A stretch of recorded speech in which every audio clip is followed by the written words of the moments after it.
No auge de sua expansão, durante a Segunda Guerra Mundial, o Império do Japão se estendia por um vasto domínio que abrangia grande parte do Pacífico e do Sudeste Asiático. Suas forças armadas demonstravam uma eficiência formidável, conquistando territórios com uma velocidade que surpreendeu o mundo. Contudo, por trás dessa fachada de poderio militar, existia uma vulnerabilidade fundamental, uma fraqueza estrutural que acabaria por selar seu destino. O Japão é uma nação insular, com escassos recursos naturais próprios. Para sustentar sua complexa máquina de guerra e sua economia industrial, dependia inteiramente de um fluxo contínuo de matérias-primas importadas de suas recém-conquistadas colônias e de outros territórios sob seu controle. Essa dependência massiva criou uma rede de rotas marítimas que funcionavam como o sistema circulatório do império. Das ricas jazidas das Índias Orientais holandesas, hoje Indonésia, vinha o petróleo, essencial para abastecer seus navios, tanques e aeronaves. Da Malásia e da Indochina, chegava a borracha, vital para a produção de pneus e outros componentes industriais. Da Manchúria e da China, eram transportados minério de ferro, carvão e alimentos. Essas artérias logísticas, que se estendiam por milhares de quilômetros através do mar da China Meridional e do Pacífico Ocidental, eram, literalmente, a linha vital do Japão. Sem elas, suas fábricas silenciariam, suas frotas ficariam ancoradas e seus exércitos, paralisados. Essa imensa necessidade era suprida por uma vasta frota de navios mercantes, os cargueiros e petroleiros conhecidos como Marus Asterisco. Essas embarcações, desprovidas de armamento pesado e muitas vezes com blindagem mínima, eram o elo mais fraco da corrente. Elas transportavam a riqueza que alimentava a guerra, navegando em rotas previsíveis e, no início do conflito, com proteção de escolta inadequada. Para os estrategistas americanos, essa dependência logística representava o calcanhar de Aquiles do inimigo. A questão não era se o Japão poderia ser derrotado em uma única batalha naval decisiva, mas se sua capacidade de continuar a guerra poderia ser sistematicamente desmantelada. A resposta para explorar essa fraqueza não viria das grandes esquadras de superfície ou dos bombardeios estratégicos, pelo menos não inicialmente. Ela viria de uma força que operava fora da vista, nas profundezas do oceano. Uma frota de submarinos com uma diretriz clara e brutal: ignorar os navios de guerra quando possível e concentrar-se na destruição sistemática do comércio inimigo. A estratégia foi concebida não como uma série de confrontos espetaculares, mas como um processo metódico de estrangulamento econômico. A campanha submarina americana seria o torniquete, aplicado de forma lenta, mas contínua e implacável, sobre as artérias vitais do Japão. Sob as ondas do Pacífico, espreitava uma força silenciosa, cujas ações raramente chegavam às manchetes, mas cujos resultados seriam decisivos para o desfecho da guerra. Eram homens confinados em cascos de aço, caçando suas presas com auxílio do sonar e do periscópio, operando em um ambiente de constante tensão e perigo extremo. Ao longo de 3 anos de conflito, esses caçadores invisíveis apertariam o torniquete que alimentava a máquina de guerra japonesa, afundando navio após navio, cortando fluxo de petróleo, aço e borracha. Fariam isso com uma eficiência implacável, até que, finalmente, a linha vital do império se rompesse por completo. O ano de 1942 começou sob o signo do desastre para os Estados Unidos. O ataque a Pearl Harbor, em 7 de dezembro de 1941, não apenas mergulhou a nação na guerra, mas também neutralizou o coração de seu poder naval no Pacífico. Nos 6 meses seguintes, as forças japonesas executaram uma série de campanhas militares com uma velocidade e eficiência impressionantes. As Filipinas, a Malásia, a fortaleza de Singapura e as ricas Índias Orientais holandesas caíram em rápida sucessão. A bandeira do sol nascente era hasteada sobre um vasto império que se estendia do Pacífico Central até as fronteiras da Índia. O Império Japonês não estava apenas conquistando, estava consolidando um imenso perímetro defensivo, projetado para absorver qualquer contra-ataque aliado e tornar uma guerra de atrito longa demais e custosa demais para ser vencida. Este novo domínio se estendia por milhões de quilômetros quadrados de oceano, transformando o Pacífico Ocidental em um lago virtualmente japonês. O palco da futura caçada estava definido. As principais arenas seriam as rotas marítimas vitais que conectavam os territórios recém-conquistados às ilhas japonesas. O Mar da China Meridional e o Mar da China Oriental funcionavam como as principais autoestradas para os comboios que transportavam petróleo, borracha e minérios. O Mar do Japão, por sua vez, era o quintal industrial da nação, um santuário que se acreditava ser impenetrável, por onde circulavam os recursos processados e as tropas. Controlar estas águas significava controlar o destino do Japão. Interromper o tráfego nelas significava paralisar sua capacidade de lutar. Para os Estados Unidos, a tarefa era monumental. Como atacar um inimigo que parecia invencível e que agora se protegia atrás de uma barreira de ilhas fortificadas e de uma marinha poderosa? A espinha dorsal da frota do Pacífico, sua força de couraçados, repousava na lama de Pearl Harbor. Os porta-aviões restantes, embora vitais, eram poucos e precisavam ser preservados para batalhas decisivas que pudessem conter o avanço japonês, como as que ocorreriam no Mar de Coral e em Midway. Enviar cruzadores e destroyers para caçar navios mercantes em águas controladas pelo inimigo seria suicídio, expondo-os a ataques aéreos e navais esmagadores.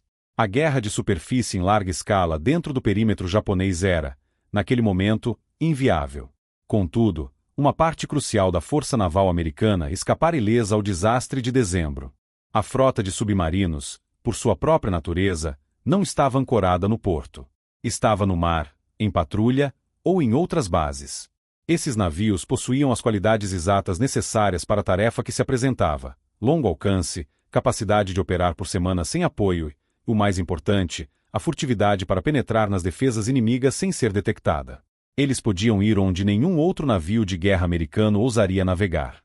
Podiam se infiltrar nas rotas de comboios, mapear os movimentos inimigos e atacar os alvos mais vulneráveis e economicamente valiosos, os navios mercantes. A resposta para o dilema estratégico americano não residia apenas nos grandes porta-aviões que ganhariam as manchetes, mas em uma frota muito menor, operando nas sombras, com a missão de iniciar uma guerra de desgaste contra a economia japonesa.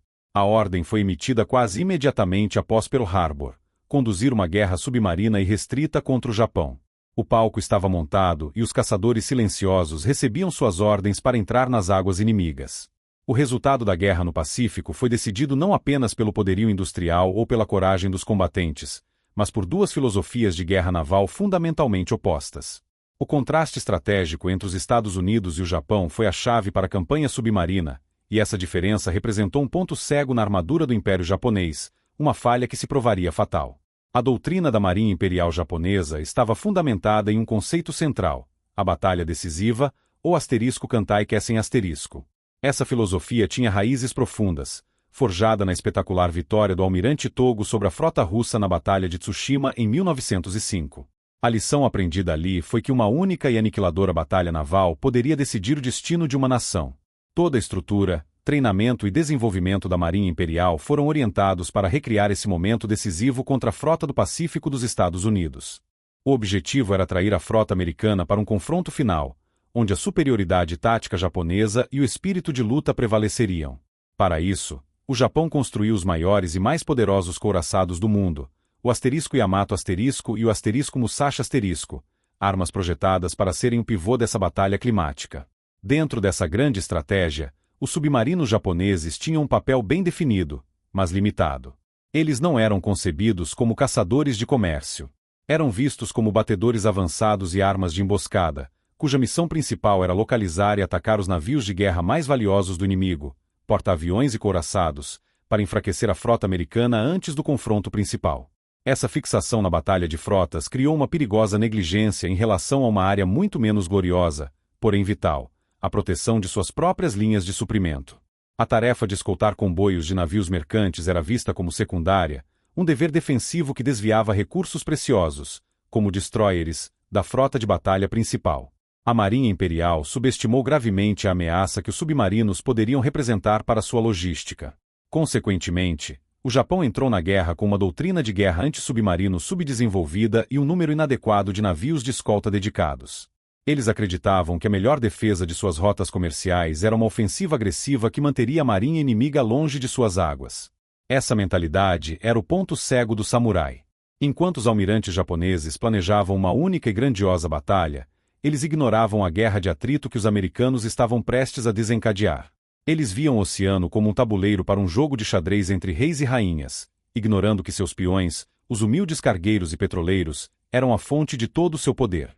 A Marinha dos Estados Unidos, por outro lado, adotaria uma abordagem diametralmente oposta para sua força submarina.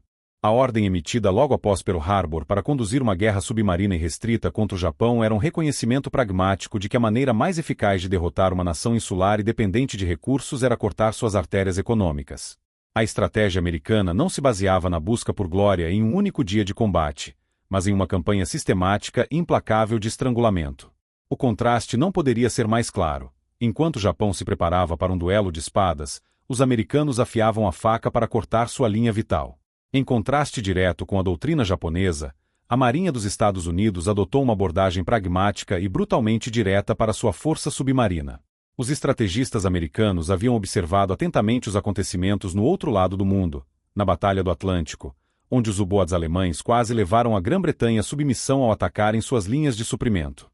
Eles aprenderam a lição alemã e se prepararam para aplicá-la com uma eficiência ainda maior no vasto teatro de operações do Pacífico.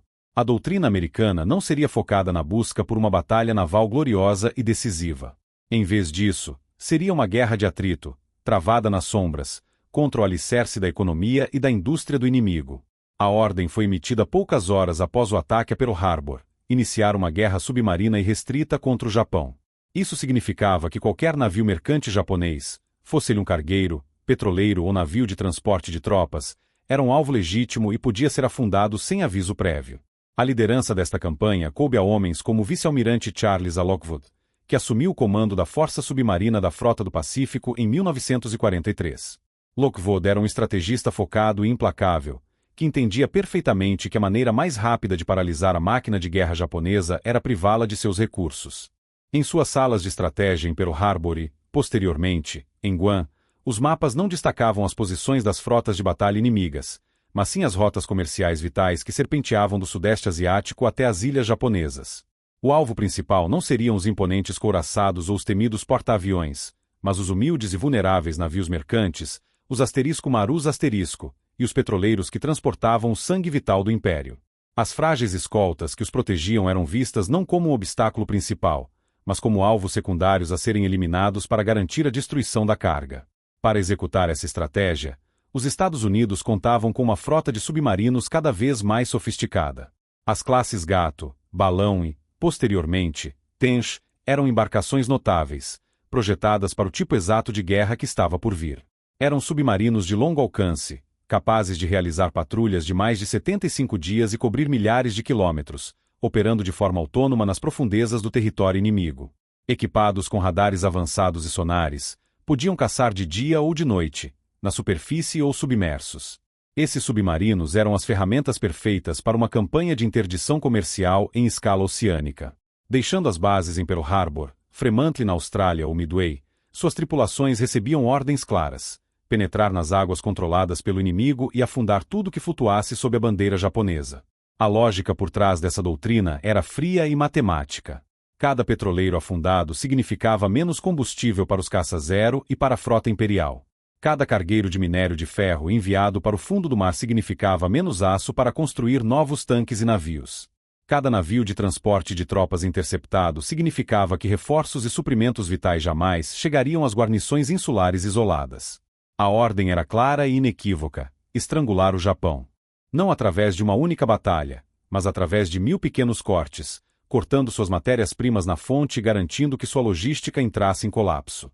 Era uma guerra contra a economia, uma campanha projetada para quebrar a capacidade industrial do inimigo de continuar a luta, tornando a derrota uma inevitabilidade matemática. No entanto, a estratégia americana, por mais brilhante que fosse no papel, dependia inteiramente da eficácia de uma única arma: o torpedo. A principal ferramenta da força submarina era o torpedo Mark 14, uma arma que, em teoria, era uma das mais avançadas de seu tempo. Mas na prática, nos primeiros e cruciais 18 meses da guerra, a arma principal da América estava fundamentalmente com defeito. Para os homens que arriscavam suas vidas nas profundezas do Pacífico, o Mark 14 não era uma arma confiável, mas sim um desastre de engenharia que gerava frustração, perigo e fracasso. Os problemas eram múltiplos e interligados, transformando ataques perfeitamente executados em ecos silenciosos de metal batendo contra cascos de navios. O primeiro defeito a se manifestar foi a profundidade de corrida. Os torpedos eram ajustados para navegar a uma profundidade específica, visando atingir a parte mais vulnerável do casco de um navio. Contudo, testes inadequados antes da guerra não revelaram que o Mark 14 corria consistentemente cerca de 3 metros mais fundo do que o programado. Para os comandantes de submarinos, isso significava que seus tiros, calculados com precisão para atingir o alvo, passavam inofensivamente por baixo do navio inimigo.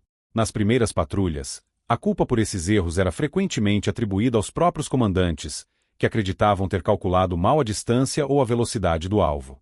A verdade, no entanto, era que a arma simplesmente não ia para onde era mandada. Somado a isso, havia a falha da sofisticada espoleta magnética, o Mark VI.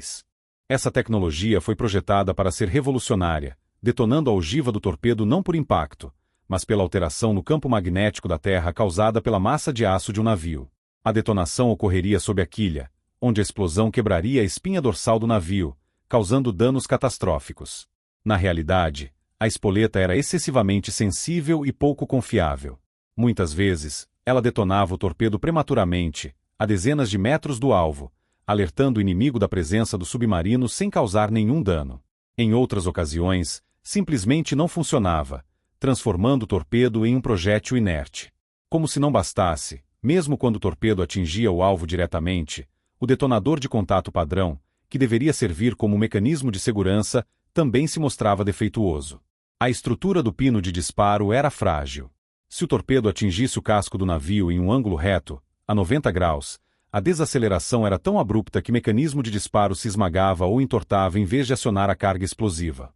Os comandantes, olhando pelo periscópio, ouviam o baque surdo e metálico de seus torpedos atingindo o alvo, apenas para vê-los ricochetear ou afundar sem explodir.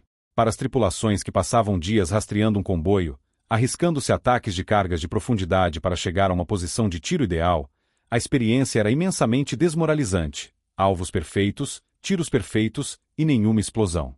Os relatórios incrédulos enviados a Pearl Harbor e ao Departamento de Material Bélico da Marinha eram recebidos com ceticismo. A liderança em terra, que havia supervisionado o desenvolvimento e os testes limitados do torpedo, culpava a inexperiência das tripulações. A crise do Mark XIV não era apenas um problema técnico, era também um problema de burocracia e negação. Enquanto os homens no campo de batalha viam suas armas falharem repetidamente, a estrutura de comando se recusava a admitir que seu principal armamento submarino era um fracasso. A arma na qual toda a estratégia de estrangulamento do Japão se baseava não tinha apenas um dente quebrado. Ela estava repleta de falhas que comprometiam toda a campanha e colocavam em risco a vida de todos os submarinistas americanos no Pacífico. A crescente onda de relatórios sobre falhas de torpedos, inicialmente descartada como inexperiência ou erro de cálculo, tornou-se um clamor impossível de ser ignorado pela liderança naval. A frustração no campo de batalha atingiu um ponto crítico. Não foi uma insubordinação aberta, mas uma rebelião de fatos, uma insistência metódica por parte dos comandantes de submarinos de que o problema não estava em seus homens, mas em suas armas. Homens como o vice-almirante Charles Lockwood, ao assumir o comando da Força Submarina no Pacífico, levaram essas queixas a sério e usaram sua autoridade para forçar uma investigação que a burocracia naval em Washington relutava em aceitar. A pressão vinda diretamente da zona de combate finalmente quebrou a inércia. A Marinha foi obrigada a admitir que poderia haver um problema e autorizou uma série de testes rigorosos para diagnosticar as falhas do Mark XIV. A primeira questão a ser resolvida foi a do controle de profundidade. Em meados de 1942, foram conduzidos testes práticos e irrefutáveis. Torpedos com ogivas de exercício foram disparados contra redes de pesca submersas, posicionadas a uma profundidade precisamente medida. Os resultados confirmaram as suspeitas dos comandantes. Os torpedos rasgavam as redes consistentemente 3 metros abaixo do ponto programado. A falha não era do operador, mas do mecanismo de controle de profundidade. A solução foi relativamente simples, uma recalibração dos instrumentos. Em seguida, a atenção se voltou para a problemática espoleta magnética Mark VI. Diante da sua notória falta de confiabilidade, Lockwood tomou uma decisão pragmática e direta em campo. Em agosto de 1943, ele ordenou que seus comandantes desativassem o mecanismo magnético e confiassem exclusivamente no detonador de contato. Essa ordem, embora tecnicamente contrária à doutrina oficial da época, removeu uma das principais fontes de detonações prematuras e falhas. Contudo, a falha mais persistente e perigosa permanecia no detonador de contato. A prova definitiva de sua ineficácia veio em julho de 1943, durante um incidente que se tornou lendário. O submarino USS Tinosa encontrou um grande petroleiro japonês de 19 mil toneladas, o Tonamaru III, que já havia sido danificado e estava parado na água. Era um alvo perfeito, imóvel e indefeso. O comandante do Tinosa disparou um total de 15 torpedos Mark XIV a uma distância ideal. Pelo menos 9 deles atingiram o alvo diretamente, produzindo apenas baques metálicos surdos. Nenhum explodiu. O incidente foi tão flagrante que não podia mais ser explicado por qualquer outra variável. O detonador de contato era defeituoso. Para replicar o problema em um ambiente controlado, testes foram realizados em terra. Torpedos foram lançados de uma altura de 27 metros contra uma placa de aço, simulando a força de um impacto a 90 graus. O resultado foi o mesmo. O mecanismo do pino de disparo se esmagava com o impacto, falhando em acionar a carga explosiva. Com as 3 falhas principais finalmente identificadas e comprovadas, profundidade incorreta, espoleta magnética defeituosa e detonador de contato frágil, os engenheiros do Departamento de Material Bélico puderam finalmente trabalhar em soluções eficazes. O mecanismo de profundidade foi ajustado em toda a frota. A espoleta magnética foi desativada por padrão e, posteriormente, redesenhada. O mais importante, o detonador de contato foi substituído por um novo projeto, com uma estrutura de pino de disparo mais forte e confiável, que funcionava mesmo em impactos diretos. O processo levou mais de 20 meses desde o início da guerra, um período de frustração e oportunidades perdidas. Mas no final de 1943, a Força Submarina Americana finalmente tinha a arma que precisava. O torpedo Mark 14, antes um símbolo de fracasso, foi transformado em uma das armas mais letais e eficazes da guerra naval. Agora, com uma ferramenta finalmente confiável e devastadora em suas mãos, a verdadeira caçada podia começar. Com as armas finalmente corrigidas, a campanha submarina americana entrou em sua fase mais letal. A anatomia de um ataque era um procedimento tenso, metódico e executado com precisão cirúrgica, onde cada homem e cada instrumento desempenhavam um papel crítico. Nas profundezas do território inimigo, a caçada começava em silêncio. O primeiro indício de um alvo vinha frequentemente do operador de sonar, um tripulante cujos ouvidos eram a primeira linha de defesa e ataque do submarino. Em meio ao ruído ambiente do oceano, ele precisava discernir o som rítmico e distante das hélices de um navio, um som que quebrava a monotonia da patrulha e colocava toda a tripulação em alerta máximo. Uma vez detectado o contato, o submarino passava do modo de patrulha para o de perseguição. O comando posto de combate ecoava pelos compartimentos, e a atmosfera a bordo mudava instantaneamente. A iluminação normal era substituída por luzes vermelhas, que preservavam a visão noturna da tripulação para o caso de uma imersão rápida e, principalmente, do comandante no periscópio. O navio entrava em funcionamento silencioso, com toda a maquinaria não essencial desligada para minimizar a assinatura acústica do submarino e evitar a detecção pelos hidrofones inimigos. A comunicação era feita por sussurros ou por sinais. O objetivo era se aproximar do alvo sem ser visto ou ouvido, uma manobra complexa que podia levar horas, enquanto o submarino se posicionava cuidadosamente à frente do curso do navio ou comboio inimigo. Quando a distância era considerada ideal, o comandante ordenava a subida para a profundidade de periscópio. O cilindro de aço polido quebrava a superfície da água por meros segundos, o suficiente para uma varredura rápida do horizonte. Era um momento de extrema vulnerabilidade. O comandante identificava o alvo, sua classe, velocidade e direção. Um petroleiro ou um grande navio de transporte de tropas era um prêmio de alto valor. As informações visuais eram transmitidas à equipe de controle de tiro. Os dados eram inseridos no computador de dados de torpedo, ou TDC, um dispositivo mecânico análogo que calculava a complexa solução de tiro, o ângulo preciso em que os torpedos deveriam ser disparados para interceptar um alvo em movimento a quilômetros de distância. Com a solução de tiro estabelecida, a sequência final começava. A voz do comandante, calma e controlada, quebrava o silêncio tenso da sala de controle. Abrir portas externas dos tubos 1 e 2. O som da água inundando os tubos de torpedo era ouvido em todo o submarino. Tubo 1, pronto. Tubo 2, pronto. Uma pausa final para confirmar os cálculos. Disparar Um solavanco percorria o casco enquanto ar comprimido ejetava o torpedo de quase 1 tonelada para fora do tubo. Disparar 2. Outro solavanco. Frequentemente, uma salva de 4 ou mais torpedos era disparada em um padrão de leque para maximizar a probabilidade de acerto. Então, começava a espera, o período mais tenso de qualquer ataque. Os torpedos estavam na água, correndo em direção ao alvo, mas a tripulação estava cega e surda, exceto pelo som agudo das hélices dos torpedos se afastando. Segundos se transformavam em minutos que pareciam horas. A tripulação contava o tempo de corrida, esperando ouvir o resultado de seu trabalho. Primeiro, um som surdo e profundo, uma vibração que viajava pela água e era sentida no casco do submarino. Uma explosão. Segundos depois, outro. E talvez um terceiro.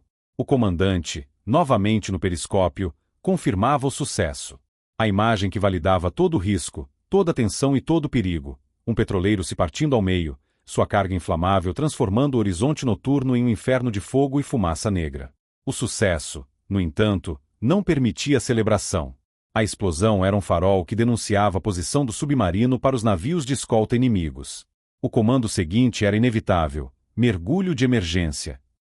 O submarino mergulhava para as profundezas, preparando-se para a retaliação que certamente viria na forma de cargas de profundidade. A caçada havia terminado, mas a luta pela sobrevivência estava apenas começando. À medida que a guerra avançava, a eficácia de um submarino solitário, por mais letal que fosse, encontrava seus limites. Um único submersível podia afundar um ou dois navios de um comboio bem defendido antes de ser forçado a mergulhar para escapar da retaliação das escoltas, ou simplesmente esgotar seus torpedos. Para elevar a campanha de estrangulamento a um novo patamar de aniquilação, os estrategistas americanos buscaram inspiração em seus adversários no Atlântico. A solução foi a adoção e o aperfeiçoamento de uma das táticas navais mais temidas da Segunda Guerra Mundial, a matilha de lobos, ou *Wolfpack*. Os alemães haviam demonstrado a eficácia devastadora de grupos de U-boats coordenados por rádio, que podiam convergir sobre um comboio aliado e sobrecarregar suas defesas com ataques simultâneos de múltiplas direções. A Marinha dos Estados Unidos decidiu adaptar essa mesma lógica para as vastas extensões do Pacífico. A implementação dessa tática, oficialmente designada como Grupos de Ataque Coordenado, não foi uma simples imitação. Exigiu uma organização complexa e uma comunicação eficaz em distâncias muito maiores do que as encontradas no Atlântico. Geralmente, uma matilha era composta por 3 submarinos, embora grupos maiores não fossem incomuns. A operação começava quando um dos submarinos, atuando como batedor, localizava um comboio japonês. Em vez de atacar imediatamente e revelar sua posição, sua primeira tarefa era seguir o alvo, mantendo-se a uma distância segura, enquanto transmitia por rádio a posição, o curso e a velocidade do comboio para os outros membros do grupo. Os outros submarinos da matilha, que poderiam estar a centenas de quilômetros de distância, ajustavam seus cursos para interceptar o alvo. Esse processo de convergência podia levar um dia inteiro ou mais. Quando a matilha estava reunida e posicionada à frente do comboio, o ataque era cuidadosamente coordenado. A tática preferida era um ataque noturno e na superfície. Navegando na superfície, os submarinos americanos da classe Gato e Balão eram mais rápidos que a maioria dos navios mercantes japoneses e até mesmo que algumas de suas escoltas.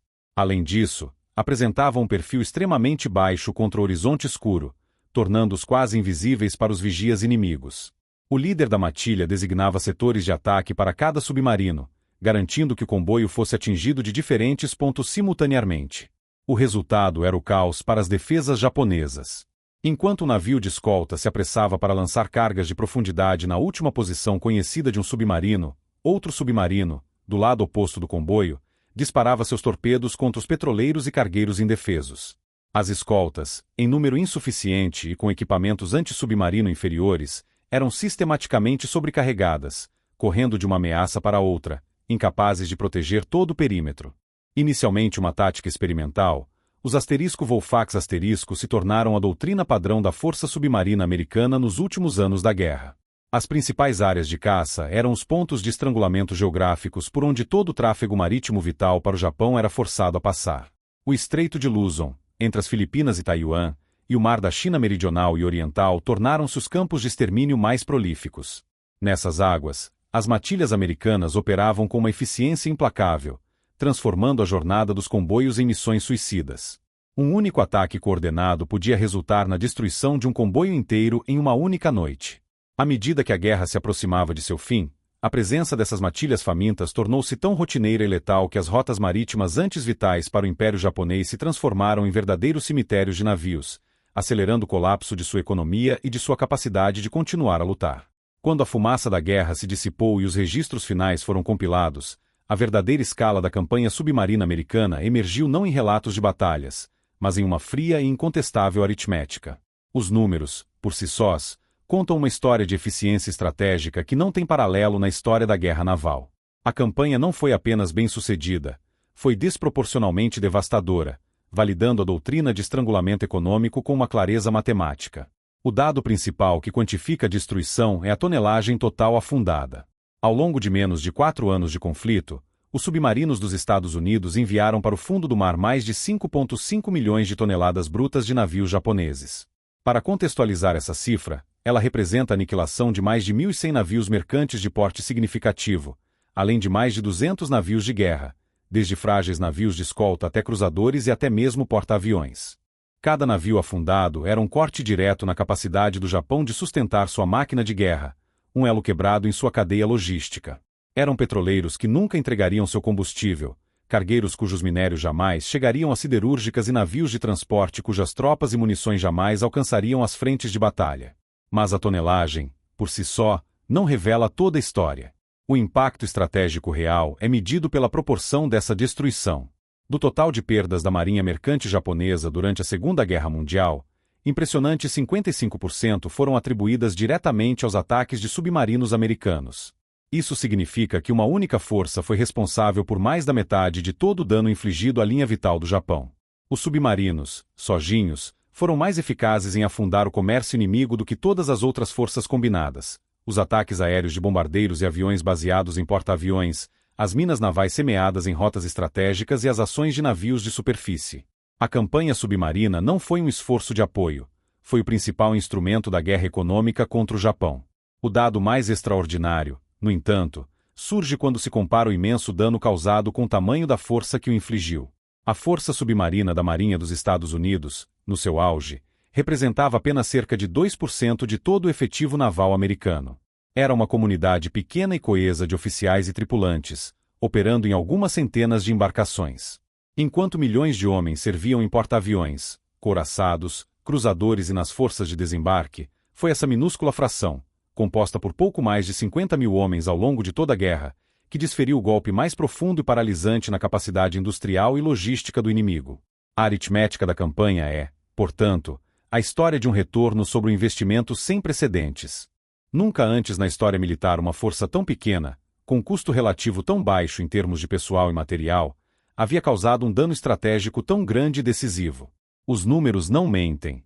Eles descrevem uma campanha de aniquilação comercial executada com uma eficiência brutal, onde cada torpedo bem-sucedido e cada navio afundado contribuíam para uma equação simples e implacável. Essa equação provava que a maneira mais segura de derrotar uma nação insular era remover sua capacidade de navegar pelos mares. E os submarinistas americanos resolveram esse problema com uma finalidade terrível. O impacto da campanha submarina não se limitou às explosões no horizonte ou às estatísticas de navios afundados. A consequência mais profunda e decisiva foi sentida em terra firme, no coração industrial do Japão, onde a ausência dos recursos que agora jaziam no fundo do mar provocou um colapso sistêmico. A guerra de atrito travada sob as ondas se traduziu diretamente na paralisia da economia e da capacidade produtiva japonesa, tornando a derrota uma inevitabilidade matemática muito antes das batalhas finais. O primeiro e mais crítico golpe foi a interrupção do fornecimento de petróleo. O Japão não possui reservas significativas de combustíveis fósseis e dependia quase inteiramente das vastas jazidas das Índias Orientais holandesas.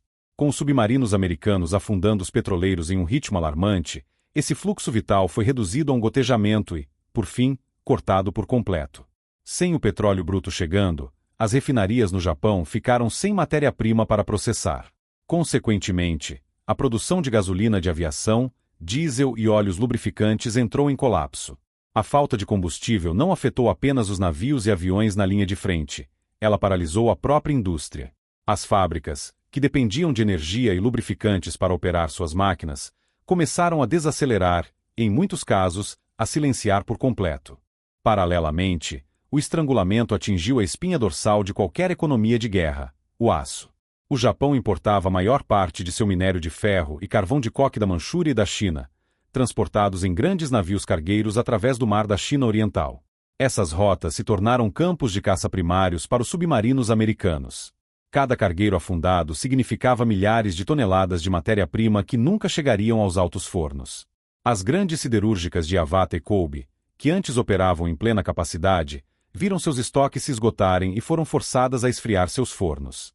A produção de aço, essencial para a construção de navios, tanques, artilharia e até mesmo para a infraestrutura básica, caiu vertiginosamente. A escassez não se limitou ao petróleo e ao aço. Outros recursos estratégicos, vitais para a produção de armamentos modernos, também desapareceram. A borracha, importada da Malásia e da Indochina, era crucial para a fabricação de pneus, mangueiras e componentes de vedação para motores. A bauxita, matéria-prima para o alumínio, era indispensável para a construção de aeronaves. Estanho, níquel, manganês, todos esses materiais, transportados pelos vulneráveis *Marus*, foram sistematicamente interceptados e enviados para o fundo do mar. A economia japonesa, que já operava com margens apertadas, simplesmente não tinha como substituir essas perdas.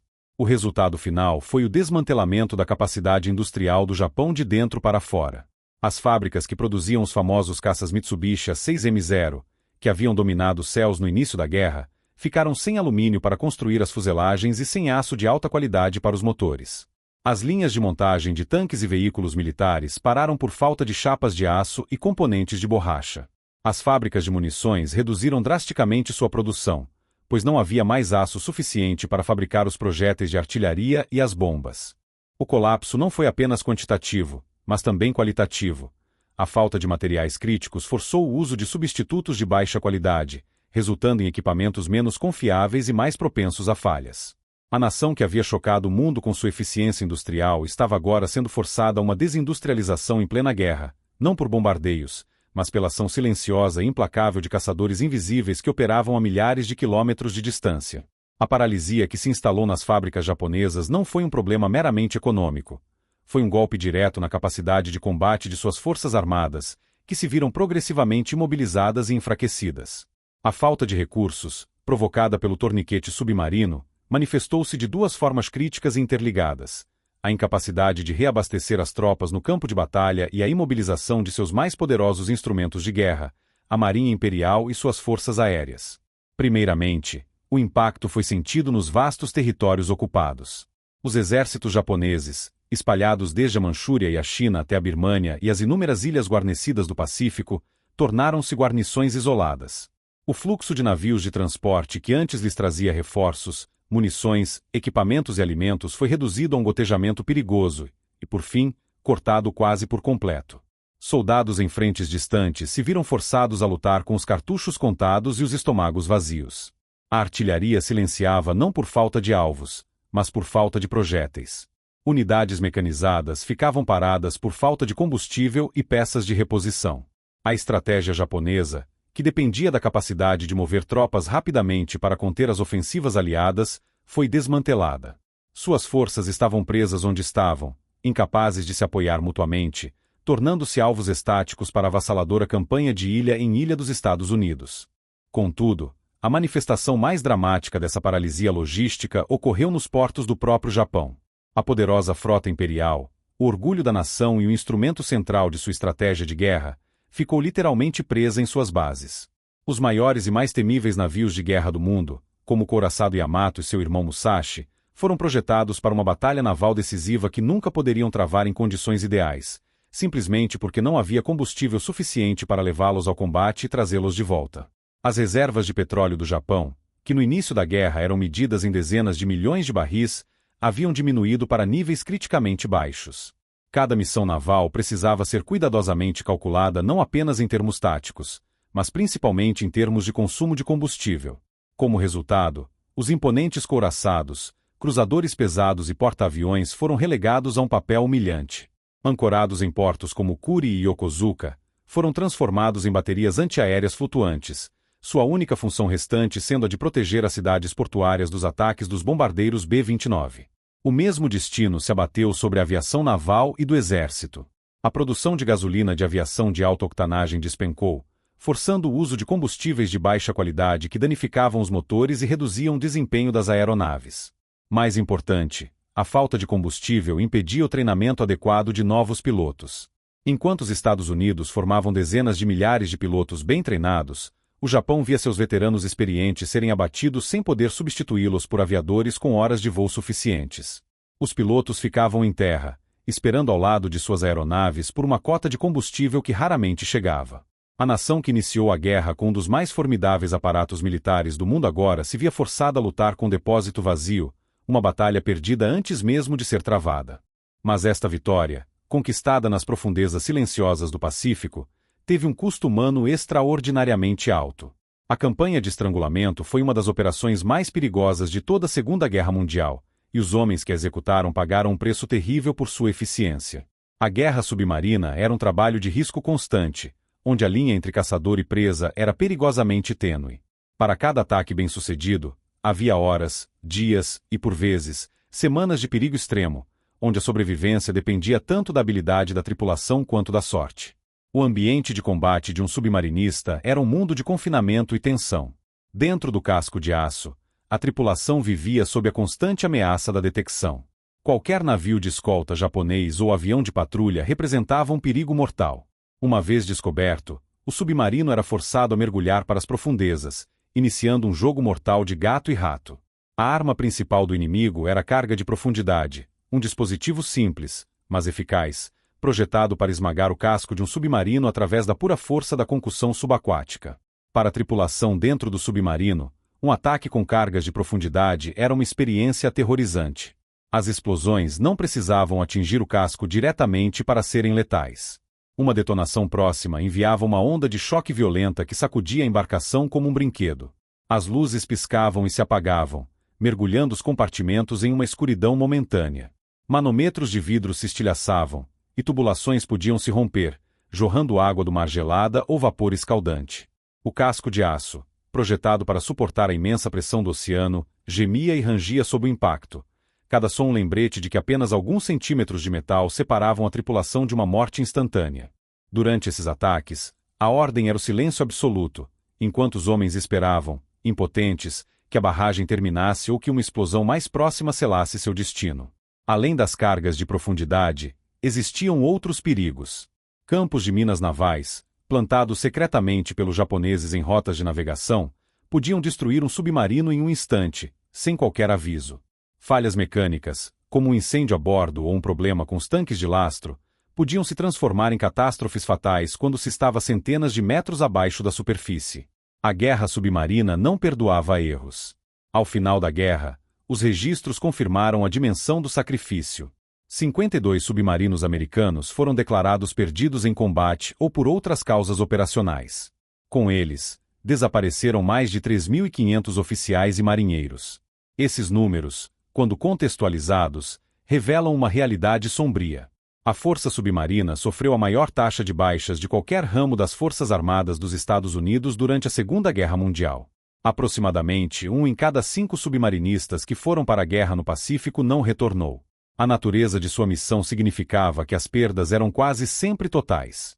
Quando um submarino era afundado, seja por uma carga de profundidade que rompia seu casco ou por qualquer outro motivo, a imensa pressão da água garantia que não houvesse sobreviventes. A embarcação se tornava um túmulo de aço para toda a sua tripulação. Eles pagaram o preço mais alto pela sua eficiência, e sua vitória foi selada com o sacrifício silencioso de milhares de vidas nas profundezas escuras do oceano. Na memória coletiva da Segunda Guerra Mundial, certas imagens definem a vitória no Pacífico. São as fotografias de fuzileiros navais erguendo a bandeira no Monte Suribachi, em Iwo Jima, os cinejornais mostrando as frotas de bombardeiros B-29 sobrevoando Tóquio em missões de bombardeio, e as cenas dos massivos desembarques anfíbios em Okinawa. Essas batalhas, travadas com imensa coragem e a um custo humano assombroso, dominaram as manchetes da época e, com razão, ocupam um lugar central na história do conflito. Elas representam os golpes finais e visíveis que levaram o Império do Japão à rendição. Contudo, por trás desses confrontos monumentais, existia uma campanha silenciosa e contínua que tornou essas vitórias possíveis. A guerra submarina foi o elo esquecido, o fator multiplicador que minou fundamentalmente a capacidade do Japão de lutar muito antes que as batalhas finais fossem travadas. O sucesso das operações mais famosas da guerra estava diretamente ligado ao fracasso logístico imposto pelos submarinos. Quando as forças americanas desembarcaram nas praias de ilhas fortificadas como Iwo Jima e Peleliu, enfrentaram defensores ferozes, mas defensores que já estavam enfraquecidos. As guarnições japonesas estavam isoladas, com estoques de munição que não podiam ser repostos, com rações de alimentos que diminuíam a cada dia e sem qualquer esperança de receber reforços ou apoio naval. Os submarinos haviam transformado essas fortalezas insulares em prisões, cortando as linhas de suprimento que as conectavam ao Japão. A resistência, embora fanática, estava condenada pela fome e pela falta de material, um resultado direto da guerra de atrito travada meses antes, nas rotas marítimas. Da mesma forma, A devastadora campanha de bombardeio estratégico contra as cidades japonesas, executada pelas superfortalezas B-29, foi amplificada pelo trabalho dos submarinos. No final de 1944 e em 1945, a defesa aérea do Japão era notavelmente ineficaz. Isso não se devia à falta de aeronaves ou de pilotos corajosos, mas sim à falta crítica de combustível de aviação e de peças de reposição. Os caças japoneses muitas vezes permaneciam no solo, incapazes de decolar para interceptar as formações de bombardeiros.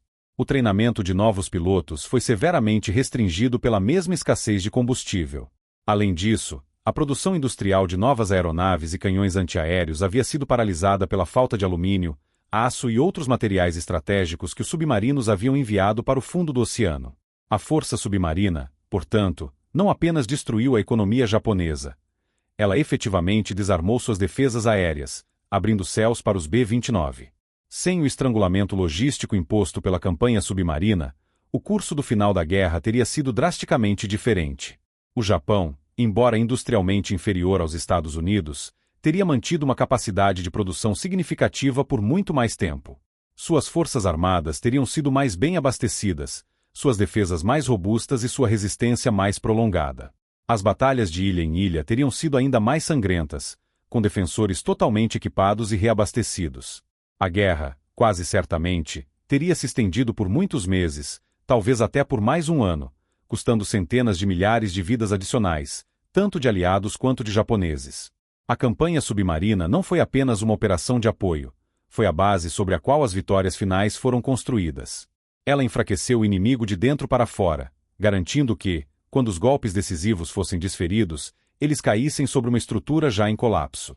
Toda a doutrina da Marinha Imperial Japonesa foi construída sobre a promessa de uma única e grandiosa batalha naval. Este confronto, conhecido como Asterisco Kantai Kessen Asterisco, era o pilar central de sua estratégia, o evento para o qual seus maiores navios de guerra foram projetados e seus oficiais, treinados. Acreditava-se que uma vitória decisiva contra a frota do Pacífico dos Estados Unidos poderia forçar um acordo de paz favorável e garantir o domínio do Japão sobre a Ásia. No entanto, no final da guerra, quando as oportunidades para tais confrontos em larga escala finalmente se materializaram, a premissa fundamental dessa doutrina já havia sido corroída até a irrelevância. A grande batalha de frotas que o Japão tanto sonhou nunca importou, pois a guerra já havia sido perdida em um campo de batalha diferente e muito mais silencioso. Quando os maiores navios de guerra do Japão navegaram para o que seriam seus combates finais, como na Batalha do Golfo de Leyte em outubro de 1944, eles o fizeram como uma sombra de sua antiga força. No papel, a frota ainda parecia formidável, com seus couraçados gigantes e cruzadores pesados. Na realidade, era uma força oca, minada por meses de estrangulamento logístico. Seus navios operavam com reservas de combustível criticamente baixas, forçando os planejadores a calcular rotas que minimizassem o consumo e, em alguns casos, a aceitar que as missões seriam apenas de ida. A falta de combustível não apenas limitava o alcance e a velocidade da frota, mas também havia paralisado o treinamento de suas tripulações e, crucialmente, de seus pilotos. A aviação naval japonesa, que havia dominado os céus em Pearl Harbor e nos primeiros meses da guerra, estava em frangalhos. Os pilotos veteranos haviam sido perdidos em batalhas anteriores, e a falta de combustível de aviação impediu a formação adequada de substitutos. Os novos pilotos enviados para o combate em Leyte tinham poucas horas de voo e eram incapazes de enfrentar os aviadores americanos, que eram mais bem treinados e voavam em aeronaves superiores. Além disso, a indústria japonesa, faminta por aço e alumínio, não conseguia mais produzir aeronaves em número ou qualidade suficientes para substituir as perdas. Consequentemente, a frota imperial navegou para sua maior batalha praticamente sem cobertura aérea eficaz, uma condição suicida na era do poder aéreo naval. O símbolo final e mais trágico dessa irrelevância foi a última missão do couraçado Yamato, em abril de 1945. A Operação Tengou foi um ato de desespero. O maior couraçado já construído foi enviado em uma missão suicida para atacar a frota de invasão americana em Okinawa, com combustível suficiente apenas para a viagem de ida. Sua missão não era vencer uma batalha, mas encalhar na praia e lutar como uma fortaleza de artilharia até ser destruído. O Yamato e sua pequena escolta foram interceptados muito antes de chegarem ao seu destino. Atacado por quase 400 aeronaves da Marinha Americana, o navio foi atingido por múltiplos torpedos e bombas, emborcando e explodindo em um cataclismo que levou consigo mais de 3.000 tripulantes.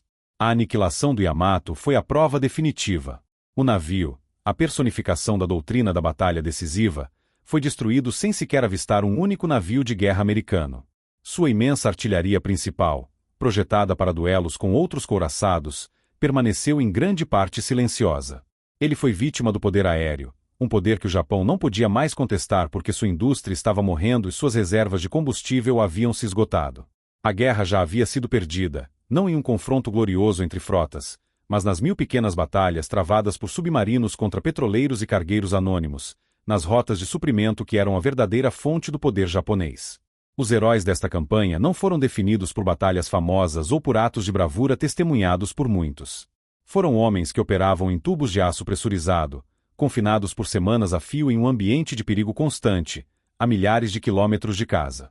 Eles lutaram em silêncio, em um mundo de sons abafados, leituras de sonar e comandos sussurrados na penumbra de uma sala de controle. Sua guerra não era sobre a conquista de território, mas sobre a negação de recursos. Cada patrulha era uma missão metódica para localizar, identificar e eliminar os elos mais fracos da cadeia logística japonesa. Eles eram os executores de uma estratégia fria, calculada e implacável, uma força invisível cujos resultados se acumulavam lentamente, mas com uma certeza devastadora, no balanço econômico da guerra.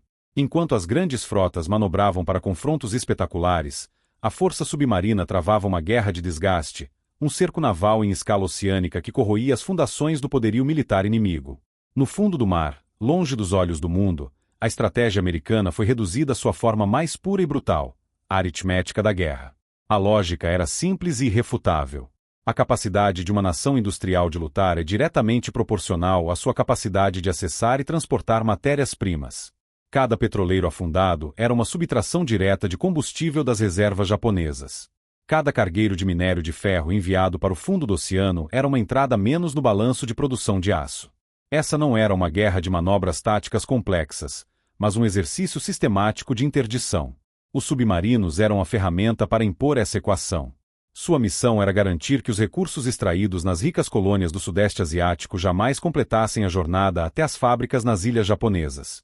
A vitória, nesta campanha, não era medida em bandeiras hasteadas, mas em gráficos de produção em declínio, em frotas imobilizadas por falta de combustível e em exércitos isolados por falta de suprimentos. Em última análise, a história da guerra no Pacífico não pode ser compreendida sem reconhecer o papel central desta campanha silenciosa. As batalhas icônicas de Iwo Jima e Okinawa, os ataques dos porta-aviões e os bombardeios dos B-29 foram os golpes visíveis que levaram o Japão à rendição.